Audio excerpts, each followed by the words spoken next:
तो प्यारे बच्चों नमस्कार, स्वागत है आपका अपना चैनल ट्रिक टू जीके में। तो आज हम आपके लिए केसी सिन्हा बुक से क्लास 9 का आपको बेलन का पाठ आज पढ़ाने जा रहे हैं। तो चलिए सीखते हैं कि क्वेश्चन नंबर 1 से आप लोग के बीच आपके स्क्रीन पर हमारा क्वेश्चन पहला क्वेश्चन है। तो आप लोग स्क्रीन पर नजर आ रहा होगा और हम आपके बीच पढ़ दे रहे हैं कि पहला क्वेश्चन है कि एक लंबवृत्तीय बेलन की त्रिज्या 7 सेंटीमीटर और ऊंचाई 5 सेंटीमीटर हो, उसका वक्र पृष्ठ क्षेत्रफल ज्ञात कीजिए। तो वक्र पृष्ठ क्षेत्रफल, तो सबसे पहले हम सूत्र को जानेंगे कि सूत्र बेलन का सूत्र मात्र 3 ही है, जो 3 ही है उसी पर सारा हम बनाएंगे मैथ। तो हम पहले जान लेंगे कि बेलन का आयतन क्या होता है। बेलन का आयतन जो होता है आप लोग लिख लीजिए कहीं कि पाई आर स्क्वायर एच होता है। बेलन का आयतन पाई आर स्क्वायर एच होता है। उसी तरह उसका वक्र पृष्ठ क्षेत्रफल जो होता है वो 2 पाई आर एच होता है। 2 पाई आर एच होता है। उसी तरह इसका संपूर्ण पृष्ठ क्षेत्रफल बराबर होता है पाई आर प्लस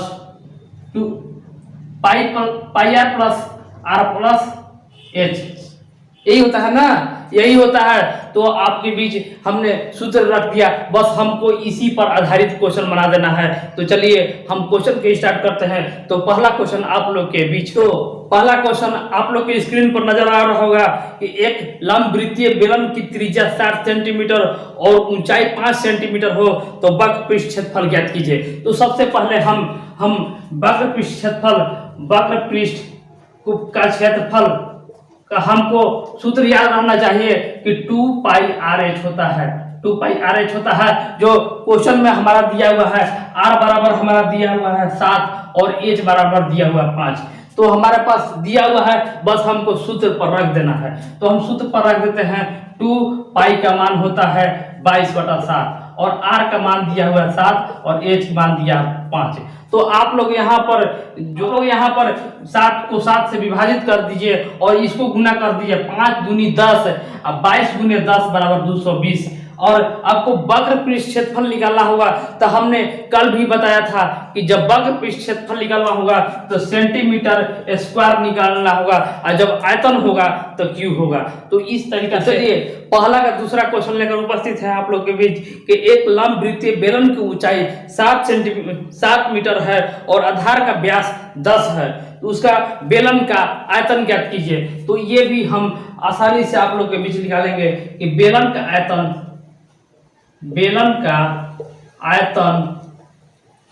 आयतन आपको होता है पाई आर स्क्वायर एच, जहां पर आपको आर दिया हुआ है, आर 7 मीटर दिया हुआ है और डी हमको दिया हुआ है, डी 10 मीटर दिया हुआ है। तो डी को आर बनाने के लिए डी बराबर 2r होता है। तो इसको हम बट्टा में कर देंगे, 10 को 2 से भाग दे देंगे तो हमारे यहाँ पर 5 आ जाएगा। अब हम सूत्र पर रख देंगे तो पाई का मान होता है 22/7 और आर का मान हम लोग निकाले हैं अभी 5 गुने 5 और एच का मान हमारे पास 7 दिया हुआ है। तो 7 से 7 हम कैंसिल कर देंगे। देखिए 22 गुने 5 कर दिए तो 110 हो गया, 110 हो गया और गुने 5 कर दिए तो आप लोग 11 5 55 कर दीजिए, और 0 बढ़ा दीजिए। मीटर में आयतन जब हो तब क्यू लगा देना है। बस आपको यहाँ पर आप लोग अब गड़बड़ नहीं होना चाहिए। तो हमारा दूसरा क्वेश्चन आप लोग के बीच समाप्त हुआ। तो इसी तरह पहला का तीसरा क्वेश्चन लेकर उपस्थित हो रहे हैं, तीसरा क्वेश्चन लेकर उपस्थित हैं आप लोग के बीच। तो हमारा क्वेश्चन को आप लोग ध्यान से देखते रहिएगा।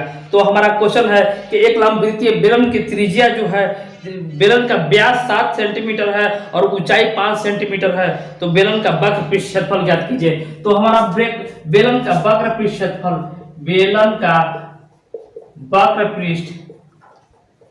पृष्ठ क्षेत्रफल जो आपको सूत्र याद रहेगा तभी आपको से यह बेलन का या कोई भी चैप्टर का सवाल बन सकता है। तो बेलन का वक्र पृष्ठ क्षेत्रफल होता है 2 पाई आर एच। तो हमारे यहाँ पर दिया हुआ है कि बेलन का व्यास 7 दिया हुआ है, तो त्रिज्या हम 7/2 कर सकते हैं और हमारे यहाँ पर ऊंचाई दिया हुआ है h बराबर 5 दे दिया है। तो हम लोग इस पर अब रख लेते हैं। तो प्रश्न के अनुसार आप लोग देखिएगा तो 2 गुने 22/7, आर का मान दिया है 7/2 और गुने एच हमारा 5 दिया है। तो देखिए 7 से 7 कैंसिल हो गया और 2 से 2 कैंसिल हो गया। अब हमको 22 गुने 5 बचा हुआ है, तो 22 बचे 110 आपका आंसर हो जाएगा। अब वक्र क्षेत्रफल हमेशा आप लोग ध्यान दीजिएगा कि स्क्वायर में होता है, तो यहाँ पर सेंटीमीटर है तो 110 हो गया, 110 सेंटीमीटर स्क्वायर हो जाएगा। तो इस तरीका से हमारा पहला जो है पहला दम समाप्त हो गया है। तो दूसरा का पहला क्वेश्चन लेकर उपस्थित होते हैं आप लोग के। चलिए, तो दूसरा का पहला क्वेश्चन लेकर उपस्थित है आप लोग के बीच कि किसी सम्मेलन की त्रिज्या 7 सेंटीमीटर और ऊंचाई 10 सेंटीमीटर हो तो वक्र का पृष्ठफल ज्ञात कीजिए। तो आप लोग वक्र पृष्ठफल बराबर जानते हैं, वक्र पृष्ठफल आप लोग 2πr/h जो जहां पर जो r बराबर दिया हुआ है 7 और h बराबर दिया हुआ है 10। तो अब इस पर सूत्र पर आप लोग रख सकते हैं कि 2 गुने 22/7 गुने जब हमारा r दिया हुआ है 7 और h दिया हुआ है 10, तो 7 से 7 कैंसिल। अब यहाँ पर देखिए 22 दूनी 44, तो 44 गुने 10 बराबर 440 सेंटीमीटर में है, तो सेंटीमीटर स्क्वायर। जब वक्र पृष्ठफल होगा तो हमेशा याद रखिएगा कि स्क्वायर होता है। तो इसी तरह हम दूसरा लेकर उपस्थित हैं आप लोग के बीच कि एक लंब वृत्तीय बेलन का आधार का क्षेत्रफल दे दिया है कि πa² सेंटीमीटर स्क्वायर और ऊंचाई 20 सेंटीमीटर है, तो इसका वक्र पृष्ठफल ज्ञात कीजिए। तो हमारे यहाँ पर क्वेश्चन आप लोग के स्क्रीन पर होगा, इसको अच्छी तरह से समझ लीजिएगा और इसको बनाइएगा कि बेलन का आधार का क्षेत्रफल, बेलन का आधार का क्षेत्रफल बराबर होता है πr², और इसी का मान πr² का मान हमारे पास दिया हुआ है कि a² इतना दिया हुआ है। तो यहाँ पर हम देखेंगे कि पाई से पाई कैंसिल, r बराबर a हो गया, तो और ऊंचाई जो दिया है h बराबर हमारा b दिया हुआ है। तो अब हमको कहता है कि वक्र पृष्ठ क्षेत्रफल ज्ञात कीजिए। तो बेलन का वक्र पृष्ठ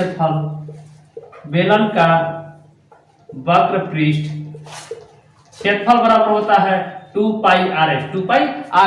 तो अब यहाँ पर रख दीजिए 2 गुने 22/7। तो पाई को हम पाई ही रखने देते हैं क्योंकि a और b से कोई हमको लेना देना नहीं है, तो पाई को हम पाई ही रहने देते हैं। और आर्क बराबर हमारा a है और h भी है, तो हम डायरेक्ट लिख देते हैं कि 2ab पाई हम लिख सकते हैं आंसर।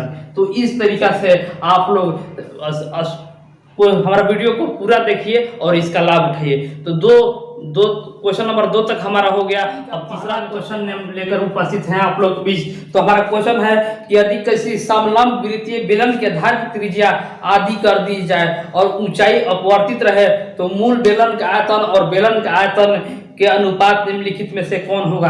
तो आप लोग क्वेश्चन को पहले बढ़िया से समझ लीजिए तब ही बनाइए इसको। तो कह रहा है कि बेलन का आधार की त्रिज्या आधी कर दी जाए, तो हम मान लेते हैं कि जो त्रिज्या हम मान लेते हैं कि त्रिज्या हम 10 रखते हैं, तो दूसरा जो त्रिज्या होगा वो त्रिज्या 5 हो जाएगा, आधा कर देंगे तो हमारा 5 हो जाएगा। और फिर कह रहा है क्वेश्चन कह रहा है कि ऊंचाई अपवर्तित कर दिया जाए, तो ऊंचाई हम मान लीजिए ऊंचाई जो है ऊंचाई हम 7 रखते हैं, तो यहाँ पर भी ऊंचाई जो हो जाएगा 7 ही रह जाता है। तो बेलन का आयतन हम जानते हैं कि πr² होता है, πr² होता है बराबर अनुपात में हम निकाल रहे हैं, तो अनुपात से अनुपात कर दिए πr² कर दिए। तो यहाँ पर देखते हैं कि पाई से पाई कैंसिल, और देखिए ऊंचाई दोनों में हमारा बराबर है, इसीलिए h को h से हम कैंसिल कर देते हैं। अब यहाँ पर देखते हैं कि r², तो r के स्क्वायर मतलब कि 10 के स्क्वायर अनुपात 5 के स्क्वायर। तब यहाँ पर हम देखेंगे कि 100 हो जाता है और यहाँ पर 25, तो 25 × 100, तो इसको लिखेंगे 4:1। तो कितना आसानी से और सरल विधि से आप लोग के बीच बताना जा रहा है, तो समझ में आया जी।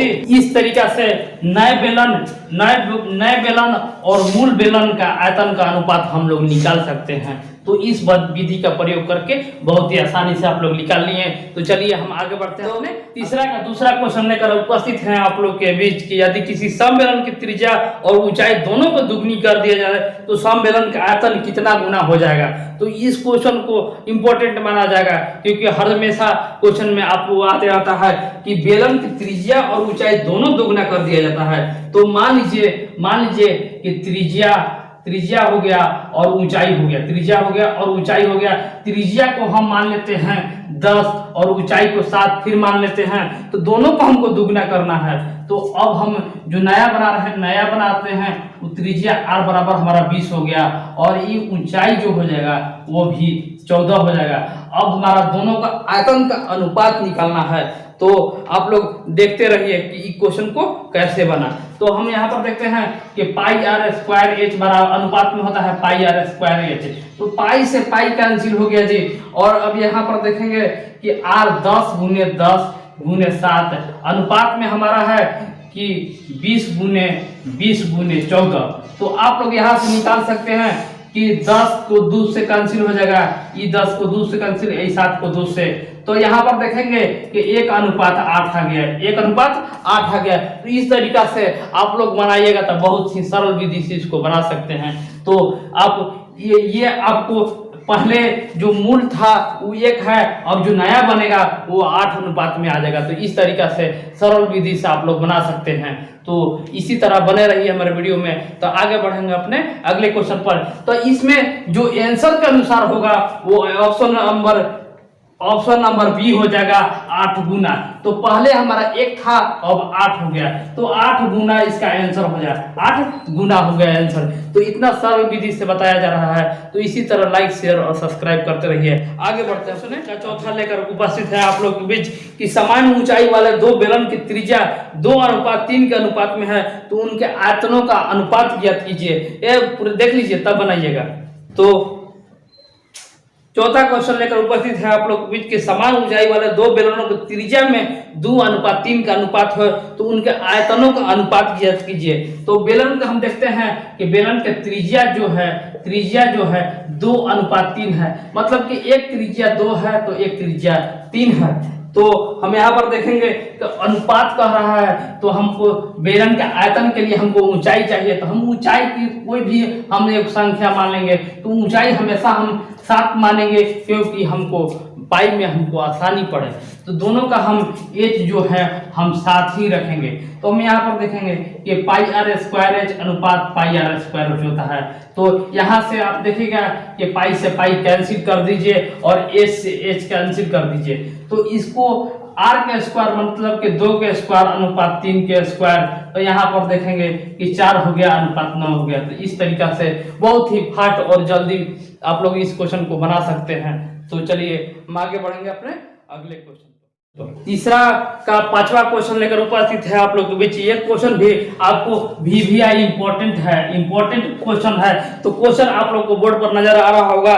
तो क्वेश्चन है कि एक बेलन बर्तन के पूरे पानी से भरा हुआ है, तो उसके अंदर एक आंतरिक व्यास के आधा, मतलब कि ये जो व्यास है उसका आधा मतलब कि त्रिज्या के बराबर एक बेलन डाला गया है, और उसका नए जो बेलन है उसका आधा ऊंचाई का एक और बेलन डाल दिया गया है। तो उसमें कह रहा है कि बर्तन में बचे हुए पानी के मात्रा और आरंभिक मात्रा ज्ञात कीजिए। तो हमारे पास यहाँ पर ना ऊंचाई दिया हुआ है और ना त्रिज्या दिया हुआ है। तो जहां हमको ऊंचाई ना दिया रहेगा और त्रिज्या नहीं दिया रहेगा, वहां पर हम मानेंगे कि माना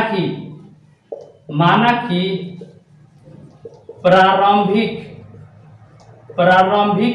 त्रिज्या बराबर, तो त्रिज्या ऐसा रखिए कि आपको 7 से विभक्त होने वाला है। तो त्रिज्या रखिए या ऊंचाई रखिए, कोई दिक्कत नहीं है। तो त्रिज्या हम मान लेते हैं कि आरंभिक जो त्रिज्या है वो 10 है, आरंभिक त्रिज्या।